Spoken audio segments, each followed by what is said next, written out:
नमस्कार दोस्तों, अच्छे विचार चैनल में आपका स्वागत है। न्यारा और प्यारा बंधन है रक्षाबंधन।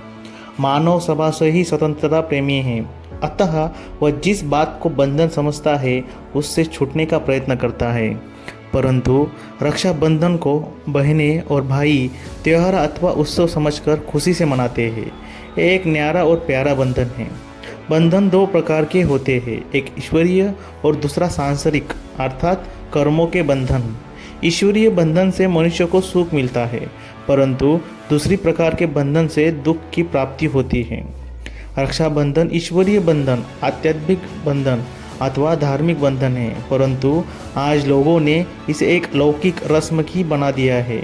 जैसे आध्यात्मिकता और धर्म कर्म के क्षीण हो जाने के कारण संसार की वस्तुओं से अपसत अथवा सार निकल गया है, वैसे ही आध्यात्मिकता को निकाल देने से इस त्यौहार से भी सार निकल गया है। वरना यह त्यौहार बहुत ही महत्वपूर्ण और उच्च कोटि का त्यौहार है। बहन भाइयों से किस प्रकार की रक्षा चाहती है। भारत देश अपनी फिलॉसफी के लिए प्रसिद्ध है। इन त्योहारों के पीछे भी एक बहुत बड़ी फिलॉसफी अथवा ज्ञान है। रक्षाबंधन के गूढ़ रहस्य को समझने के लिए पहले यह जानने की आवश्यकता है कि मनुष्य की सब प्रकार की रक्षा कैसे और किस प्रकार द्वारा हो सकती है, और बहनें अपने भाइयों से किस प्रकार की रक्षा चाहती हैं। विचार करने पर आप इस निर्णय पर पहुंचेंगे कि प्रत्येक मनुष्य 5 प्रकार की रक्षा चाहता है। तन की रक्षा, धर्म, सतीत्व अथवा पवित्रता की रक्षा, काल से, सांसारिक आपदाओं से और माया के विघ्नों से रक्षा। परंतु प्रश्न यह है कि क्या कोई भी मनुष्य इन 5 प्रकार की रक्षा करने में समर्थ है।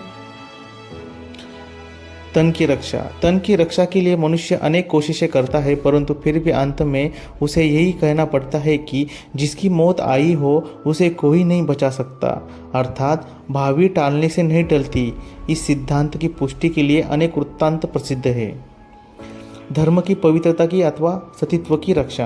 कई लोगों का कहना है कि मुसलमानों के शासन काल में बहनें भाइयों को इसलिए रक्षाबंधन बांधती थी कि यदि मुसलमान उनके सतीत्व पर आक्रमण करे तो भाई उनकी रक्षा करे।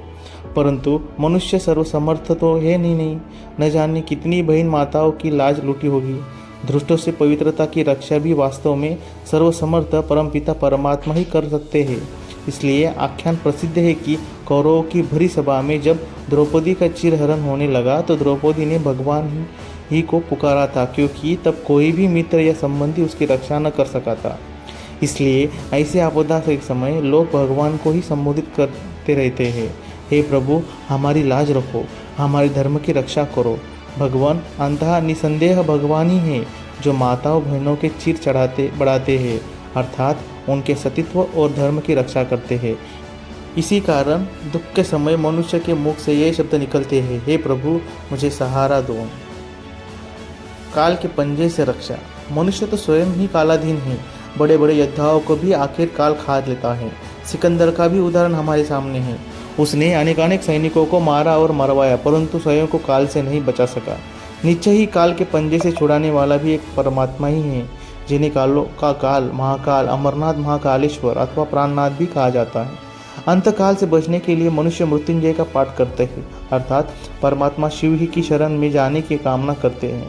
जनश्रुति है कि जिस मनुष्य के अच्छे कर्म के लिए होते हैं उसकी मृत्यु होने पर जब यमदूत आते हैं तो भगवान के पार्षद उस यमदूतों को भगा देते हैं। वास्तव में परमात्मा की रक्षा मिलने से ही मनुष्य यमदूतों से बच सकते हैं और मृत्यु पर विजय प्राप्त कर सकते हैं।